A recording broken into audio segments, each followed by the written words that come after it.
নমস্কাৰ মই প্ৰণীতা চুটিয়ালৈ আহিছো এই মুহূৰ্তৰ এটা বিগ ব্ৰেকিং নিউজ মুখ্যমন্ত্ৰী ডক্টৰ হিমন্ত বিশ্ব শৰ্মাই সকলো মাদ্ৰাসা বন্ধ কৰি দিম বুলি হুংকাৰ দিছিল আৰু ইয়াৰ পাছত আমিনুল ইছলামে প্ৰতিক্ৰিয়া প্ৰকাশ কৰিছে মাদ্ৰাসা ইছলাম ধৰ্মৰ বাবে অপৰিহাৰ্য বুলি কৈছে এই মুহূৰ্তত আমিনুল ইছলামে লগতে মুখ্যমন্ত্ৰীয়ে কুৰানৰ বাণী আৰু মাদ্ৰাসা বন্ধ কৰিব নোৱাৰে সেই কথা উল্লেখ কৰিছে কুৰানৰ বাণীসমূহৰ জৰিয়তে কেনেকৈ সমাজত আগবাঢ়িব লাগে সেই বিষয়ে মাদ্ৰাসাত কেনে শিকোৱা হয় সেই কথা উল্লেখ কৰিছে আমিনুল ইছলামে লগতে কৈছে যে ইছলাম ধৰ্মাৱলম্বী যিমান ছাত্ৰ ছাত্ৰী আছে তেওঁলোকে মাদ্ৰাসাত শিক্ষা গ্ৰহণ কৰিব লাগিব সেয়া ইছলাম ধৰ্মৰ এটা অপৰিহাৰ্য অংগ সমান্তৰালকৈ কুৰানৰ জৰিয়তে ব্যৱহাৰিক জীৱনত কেনে ধৰণে আগবাঢ়িব পাৰি সেই কথা শিকোৱা হয় আৰু মাদ্ৰাসাসমূহ কেতিয়াও বন্ধ কৰিব নোৱাৰে কুৰানো বন্ধ কৰিব নোৱাৰে কুৰান বন্ধ কৰাৰ চেষ্টা ইছলামৰ এই কুৰানক বাধা দিয়াৰ চেষ্টা পূৰ্বৰ পৰাই চলি আহিছে সেই কথা উল্লেখ কৰিছে আমিনুল ইছলামে ইছলামত প্ৰতিটো কথা ধৰ্ম অনুসৰিয়ে কৰিব লাগে বুলি আমিনুল ইছলামে এবাৰ মুখ্যমন্ত্ৰীগৰাকীক উভতি ধৰিছে কুৰান হাদিছৰ মতে প্ৰতিটো কথা হ'ব লাগিব বুলি উল্লেখ কৰিছে আমিনুল ইছলামে এবাৰ মন্তব্য কৰিছে কুৰান সন্দৰ্ভত মাদ্ৰাসা সন্দৰ্ভত কুৰান অনুসৰি কিদৰে সমাজলৈ শান্তি শৃংখলা আহিব আৰু কিদৰে জীৱন যাপন কৰিব সেয়া মাদ্ৰাসাত শিকোৱা হয় বুলি উল্লেখ কৰিছে আমিনুল ইছলামে লগতে উল্লেখ কৰিছে যে ইছলামৰ বাবে মাদ্ৰাসা অপৰিহাৰ্য অৰ্থাৎ মাদ্ৰাসা শিক্ষা ইছলামত লাগিব ইছলামৰ ধৰ্মৰ যিমান ল'ৰা ছোৱালী আছে সকলোৱে মাদ্ৰাসাতে শিক্ষা গ্ৰহণ কৰিব ইছলামত ধৰ্মীয় শিক্ষা আৰু মাদ্ৰাসা শিক্ষা থাকিবই আৰু লাগিবই বুলি এবাৰ উভতি ধৰিছে আমিনুল ইছলামে ১৫০০ বছৰ ধৰি কুৰানক বাধা দিয়াৰ চেষ্টা চলি আহিছে কিন্তু মাদ্ৰাসা বন্ধ কেতিয়াও নহয় কুৰান বন্ধ কেতিয়াও নহয় কুৰানৰ কথাবিলাক মানুহে সৃষ্টি কৰা কথা নহয় উল্লেখ কৰিছে আমিনুল ইছলামে লগতে আমিনুল ইছলামে কৈছে যে বহু বাধা দিও ইছলাম ধৰ্মক কোনেও বাধা দিব নোৱাৰিলে গতিকে এতিয়াও বাধা দিব নোৱাৰে বুলি হুংকাৰ দিছে এইবাৰ আমিনুল ইছলামে বিশ্বৰ প্ৰতিটো প্ৰান্তত বিয়পি পৰিলে ইছলাম ধৰ্ম গতিকে ইছলামক কোনেও বাধা দিব পৰা নাই এতিয়াও নোৱাৰে আগলেও নোৱাৰিব মুখ্যমন্ত্ৰী ডক্টৰ হিমন্ত বিশ্ব শৰ্মাক এইদৰে প্ৰত্যাহ্বান জনাইছে এবাৰ আমিনুল ইছলামে মুখ্যমন্ত্ৰীৰ হুংকাৰৰ প্ৰত্যাহ্বান জনাই আমিনুল ইছলামৰ এই মন্তব্য যিহেতু হাৰিয়ানাত মাদ্ৰাসা বন্ধ কৰাৰ হুংকাৰ দিছিল অসমৰ মুখ্যমন্ত্ৰী ডক্টৰ হিমন্ত বিশ্ব শৰ্মাই মুখ্যমন্ত্ৰী ডক্টৰ হিমন্ত বিশ্ব শৰ্মাই কৈছিল যে ৬০০ মাদ্ৰাসা নহয় সকলো মাদ্ৰাসাই বন্ধ হ'ব কিন্তু ইয়াৰ পাছত ইছলামত প্ৰতিটো কথা ধৰ্ম অনুসৰি হয় কুৰান হাদিছৰ মতে প্ৰতিটো কথা হ'ব লাগিব বুলি আমিনুল ইছলামে এবাৰ প্ৰত্যাহ্বান জনাইছে মুখ্যমন্ত্ৰীগৰাকীৰ সেই হুংকাৰৰ পাছত কুৰান অনুসৰি কিদৰে সমাজলৈ শান্তি শৃংখলা আহিব আৰু কেনেধৰণে মানুহে জীৱন যাপন কৰিব সেয়া মাদ্ৰাসাত শিকোৱা হয় বুলি উল্লেখ কৰিছে আমিনুল ইছলামে প্ৰত্যুত্তৰ দিছে মুখ্যমন্ত্ৰীৰ হুংকাৰৰ ইছলামৰ বাবে মাদ্ৰাসা অপৰিহাৰ্য বুলি ক'লে আমিনুল ইছলামে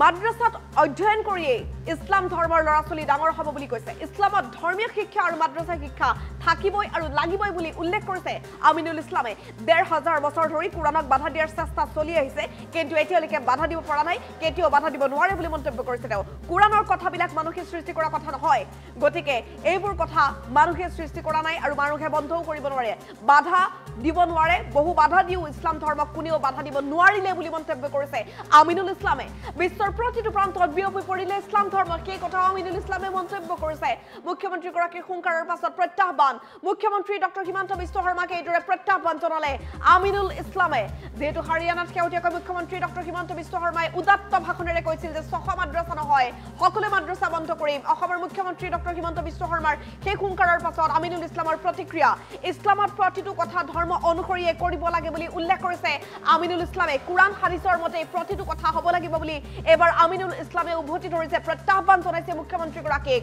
কুৰান অনুসৰি কিদৰে সমাজলৈ শান্তি শৃংখলা আহিব আৰু কিদৰে মানুহে জীৱন যাপন কৰিব কেনেধৰণে মানুহে আগুৱাই যাব কিদৰে জীৱন যাপন কৰা হ'ব সেই কথা মাদ্ৰাসাত শিকোৱা হয় বুলি উল্লেখ কৰিছে আমিনুল ইছলামে লগতে আমিনুল ইছলামে কৈছে যে এয়া অপৰিহাৰ্য ইছলামৰ বাবে মাদ্ৰাসা অপৰিহাৰ্য বুলি কৈ দিলে আমিনুল ইছলামে লগতে আমিনুল ইছলামে উল্লেখ কৰিছে যে ইছলামত ধৰ্মীয় শিক্ষা আৰু মাদ্ৰাসা শিক্ষা থাকিবই আৰু লাগিবই অৰ্থাৎ ইছলাম ধৰ্মাৱলম্বী লোকসকলে মাদ্ৰাসা শিক্ষা গ্ৰহণ কৰিবই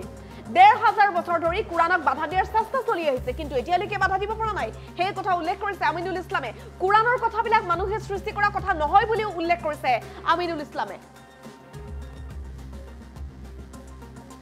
কালি অসমৰ মুখ্যমন্ত্ৰী ডক্টৰ হিমন্ত বিশ্ব শৰ্মা ডাঙৰীয়াই হাৰিয়ানাৰ এখন নিৰ্বাচনী সভাত তেখেতে এই কথাটো ঘোষণা কৰিলে যে অসমৰ ৬০০খন মাদ্ৰাসা বন্ধ কৰা হৈছে আৰু বাকী মাদ্ৰাসাবিলাকো বন্ধ কৰি দিয়া হ'ব মই এই কথাটোৰ প্ৰতিবাদ কৰিছোঁ কাৰণ মুখ্যমন্ত্ৰীয়ে এই কথাটো জানি ৰখা উচিত যে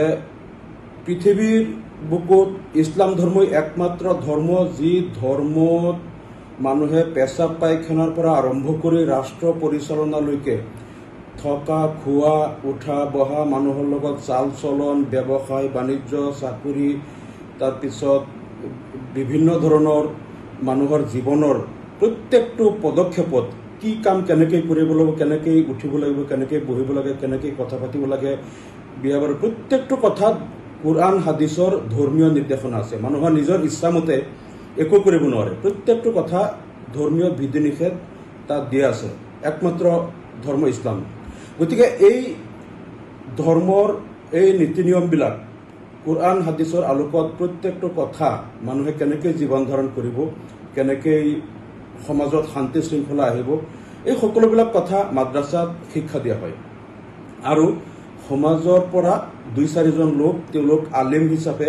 শিক্ষিত হৈ আহি বাকী মানুহক এই কথাবিলাক জনায় আৰু বাকী মানুহসকলে আলিমসকলৰ পৰা শিকি বুজি লয় কোনটো কাম কেনেকৈ কৰিব লাগে, ধৰ্মীয় ৰীতি নীতিবিলাক তেওঁলোকে আলিমৰ পৰা শিকি লয়। গতিকে মাদ্ৰাছাটো অপৰিহাৰ্য। ইছলাম ধৰ্মৰ মাদ্ৰাছা শিক্ষা আৰু ধৰ্মীয় শিক্ষাটো থাকিবই আৰু লাগিবই। আৰু এই যে মাদ্ৰাছা শিক্ষা আৰু কোৰআনৰ শিক্ষা বন্ধ কৰাৰ যিটো অপচেষ্টা, এইটো মুখ্যমন্ত্ৰী হিমন্ত বিশ্ব শৰ্মাৰ প্ৰথম আৰম্ভ কৰা নাই।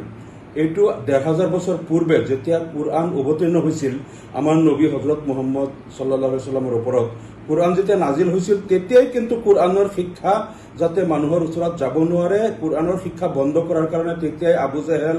উতবা, আবু লাহেব, সাইবা, তাৰপিছত ৱালিদ বিন মুগিৰা এনেকুৱা যিসকল নেতৃস্থানীয় তাৰ কুৰাইশসকল আছিল, তেতিয়াই তেওঁলোকে কিন্তু এইটো সৰ্বাত্মক প্ৰচেষ্টা কৰিছিল যাতে এই কোৰআনৰ বাণীবিলাক মানুহৰ ওচৰলৈ যাব নোৱাৰে। আৰু সেইকাৰণে তেওঁলোকে কি কৰিছিল, আৰৱৰ প্ৰত্যেকজন মানুহৰ ওচৰত গৈ পেলাই কৈছিল যে মুহাম্মদ এজন পাগল হৈ গ'ল, তেওঁ যাদুকৰ, তেওঁৰ ওচৰত নাযাবা, তেওঁৰ কোৰআনৰ বাণী নুশুনিবা। আৰু আৰৱৰ বা অন্যান্য দেশৰ পৰা মক্কালৈ যিমান মানুহ আহিছিল সেই মানুহসকলৰ ওচৰত আগতীয়াকৈ তেওঁলোকে গৈ পেলাই কৈছিল যে তোমালোকে ইয়াত মুহাম্মদ নামৰ এজন মানুহ আছে, তেওঁৰ ওচৰত নাযাবা, তেওঁৰ কথা নুশুনিবা, তেওঁ যাদুকৰ হয়, আৰু তোমালোকে কাণত আঙুলি দি ৰাখিবা তেওঁৰ ওচৰত গ'লে। কাৰণ এই কথাটো তেওঁলোকে জানিছিল যে যিজন মানুহে কোৰআনৰ কথাবিলাক শুনে তেওঁই ইছলাম ধৰ্ম গ্ৰহণ কৰে। কাৰণ এই কোৰআনৰ বাণীত ইয়াত যিটো মানৱ সভ্যতাৰ ইতিহাস, তাৰপিছত যিটো ইয়াত আছে ভূবিজ্ঞান, পদাৰ্থ বিজ্ঞান, নভোমণ্ডল, ভূমণ্ডল, সমুদ্ৰ বিজ্ঞান, তাৰপিছত জীৱ বিজ্ঞানৰ যিমান কথাবিলাক ইনফৰমেশ্যন দিয়া আছে, তাৰপিছতে ইহকাল, পৰকাল, মৃত্যু পৰৱৰ্তী জীৱন, জান্নাত জাহান্নামৰ যিবিলাক ইনফৰমেশ্যন কোৰআনত দিয়া হৈছে, যোনেই শুনে তেওঁ জানে যে এই কথাবিলাক কোনো মানুহে সৃষ্টি কৰিব পৰা কথা নহয়। আৰু দ্বিতীয় কথাটো হ'ল যে কোৰআনৰ যিটো বাক্যশৈলী, বাক্যৰ গঠন প্ৰক্ৰিয়া আৰু যিটো ব্যাকৰণ শৈলী আৰু উচ্চ স্তৰৰ যিটো ভাষা ইয়াত ব্যৱহাৰ কৰা হৈছে, এই ভাষা আৰু এনেধৰণৰ বাক্যশৈলী, কথনশৈলী কোনো মানুহে সাহিত্যিক কবিসকলে সৃষ্টি কৰাটো সম্ভৱপৰ নহয়। আৰু তাৰোপৰি হজৰত মুহাম্মদ সাল্লাল্লাহু আলাইহি ওয়াসাল্লাম আছিল নিৰক্ষৰ, তেখেতে কোনোদিন আনুষ্ঠানিক লিখা পঢ়া কৰা নাই। গতিকে তেখেতৰ নিচিনা এজন মানুহৰ পক্ষে ইমান উচ্চ স্তৰৰ ভাষা আৰু সাহিত্য সম্ভাৰ থকা আৰু ইমান ধৰণৰ জ্ঞান সম্ভাৰ থকা মানুহে নজনা কথাবিলাক, বিভিন্ন বিষয়ৰ কথাবিলাক তেওঁৰ পক্ষে ৰচনা কৰা সম্ভৱ নহয়। এই কথাটো যোনেই শুনিছিল, এই সুললিত কোৰআন শুনিয়েই তেওঁ ইছলাম ধৰ্ম গ্ৰহণ কৰিছিল। আৰু এই কথাটো যেতিয়া আবু জেহেল, উতবা, সাইবাহঁতে গম পালে যে কোৰআনৰ কথা যোনেই শুনে তেওঁই ইছলাম ধৰ্ম গ্ৰহণ কৰে, সেইকাৰণে তেওঁলোকে সকলো মানুহক ওচৰত গৈ পেলাই কৈছিল যে তোমালোকে মুহাম্মদৰ কথা নুশুনিবা, তেওঁৰ ওচৰত নাযাবা।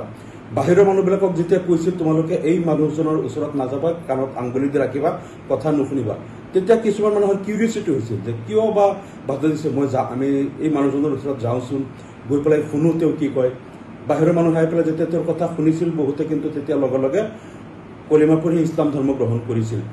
ইমান চেষ্টা তেওঁলোকে কৰিছিল কোৰআনৰ বাণী যাতে মানুহৰ কাণলৈকে নাযায়, তাৰ পিছতো এইটো ক্ৰমান্বয়ে লাহে লাহে মানুহে গ্ৰহণ কৰিব ধৰিলে। বহুত মানুহক যিসকলে কোৰআনৰ বাণী বিশ্বাস কৰি মুছলমান হ'ল, তেওঁলোকক আনি অকথ্য নিৰ্যাতন কৰা হ'ল, তেওঁলোকক মৰুভূমিৰ উত্তপ্ত বালিৰ ওপৰত শুৱাই বুকুত পাথৰ হেঁচা দি নিৰ্যাতন কৰা হ'ল, বহুতক হত্যা কৰা হ'ল। তাৰপিছতো তেওঁলোকে ধৰ্ম ত্যাগ নকৰে। শেষত তেওঁলোকক আৰবৰ মক্কাৰ পৰা খেদি দিয়া হ'ল, মদিনালৈ গুচি গ'ল সকলোৱে। তাৰ পিছতো এটা সময়ত পাৰস্য সাম্ৰাজ্য আৰু ৰোমান সাম্ৰাজ্য তেতিয়া বিশ্বৰ দুটা মানে ছুপাৰ পাৱাৰ আছিল, আটাইতকৈ পৰাশক্তি আছিল। সেই দুটাও বহুত চেষ্টা কৰিলে ইছলাম ধৰ্মৰ আগ্ৰাসন ৰোধ কৰিব নোৱাৰিলে। এটা সময়ত গৈ সমগ্ৰ মধ্যপ্ৰাচ্য, মধ্য এছিয়া, দক্ষিণ এছিয়া, তাৰপিছত আফ্ৰিকা আৰু পূব ইউৰোপৰ প্ৰায় 2/3 পৃথিৱীৰ বুকুত কিন্তু এই কুৰাণৰ বাণী গৈ পালে আৰু মানুহে ইছলাম গ্ৰহণ কৰিলে। গতিকে এই অপচেষ্টাটো 1500 বছৰ ধৰিয়েই চলি আছে, যাতে কুৰাণৰ বাণী কেনেকৈ বন্ধ কৰিব পাৰি, মানুহৰ ওচৰত যাতে নাযায়। এইটো আমাৰ মুখ্যমন্ত্ৰী হিমন্ত বিশ্ব শৰ্মা ডাঙৰীয়াই এতিয়াহে তেওঁ আৰম্ভ কৰিছে, কিন্তু 1500 বছৰেই এনেকুৱা হাজাৰ হাজাৰ নেতাই, হাজাৰ হাজাৰ লোকে অপচেষ্টা কৰি আছিল যাতে কুৰাণৰ শিক্ষাটো কেনেকৈ বন্ধ কৰিব পৰা যায়, যাতে মানুহৰ ওচৰত যাব নোৱাৰে। কিন্তু এইটো কোনেও বন্ধ কৰিব পৰা নাই। এই শাশ্বত সত্য যিটো আল্লাহৰ যিটো বাণী নিৰ্দেশনা, সেইটো গৈ পেলাই মানুহৰ কৰ্ণকুহৰত গৈ পাইছেই। আৰু আজিৰ দিনলৈকে প্ৰায় 200 কোটি মানুহে এই কুৰাণৰ বাণী গ্ৰহণ কৰি তেওঁলোক ইছলাম ধৰ্ম তেওঁলোকে গ্ৰহণ কৰি আজি মুছলমান হিচাপে পৃথিৱীত তেওঁলোকে জীৱন ধাৰণ কৰি আছে। গতিকে আমি এই কথাটো তেখেতক ক'ম যে এই অপচেষ্টা আপুনি নকৰিব, কাৰণ এইটো এই 1500 বছৰ আগৰ পৰাই বিশ্বৰ ছুপাৰ পাৱাৰবিলাকে বহুত চেষ্টা কৰিছে, কিন্তু কুৰাণৰ শিক্ষাটো বন্ধ কৰিব পৰা নাই আৰু মানুহৰ ওচৰত এই বাণীটো গৈ পাইছেই। কালি অসমৰ মুখ্যমন্ত্ৰী ডক্টৰ হিমন্ত বিশ্ব শৰ্মা ডাঙৰীয়াই হাৰিয়ানাৰ এখন নিৰ্বাচনী সভাত তেখেতে এই কথাটো ঘোষণা কৰিলে যে অসমৰ 600খন মাদ্ৰাছা বন্ধ কৰা হৈছে আৰু বাকী মাদ্ৰাছাবিলাকো বন্ধ কৰি দিয়া হ'ব। মই এই কথাটোৰ প্ৰতিবাদ কৰিছোঁ, কাৰণ মুখ্যমন্ত্ৰীয়ে এই কথাটো জানি ৰখা উচিত যে পৃথিৱীৰ বুকুত ইছলাম ধৰ্মই একমাত্ৰ ধৰ্ম, যি ধৰ্মত মানুহে পেচাব পায়খানাৰ পৰা আৰম্ভ কৰি ৰাষ্ট্ৰ পৰিচালনালৈকে থকা খোৱা, উঠা বহা, মানুহৰ লগত চাল চলন, ব্যৱসায় বাণিজ্য, চাকৰি, তাৰপিছত বিভিন্ন ধৰণৰ মানুহৰ জীৱনৰ প্ৰত্যেকটো পদক্ষেপত কি কাম কেনেকৈ কৰিব লাগিব, কেনেকৈ উঠিব লাগিব, কেনেকৈ বহিব লাগে, কেনেকৈ কথা পাতিব লাগে, বিয়া বাৰু প্ৰত্যেকটো কথাত কুৰাণ হাদিছৰ ধৰ্মীয় নিৰ্দেশনা আছে। মানুহৰ নিজৰ ইচ্ছামতে একো কৰিব নোৱাৰে, প্ৰত্যেকটো কথা ধৰ্মীয় বিধি নিষেধ তাত দিয়া আছে। একমাত্ৰ ধৰ্ম ইছলাম।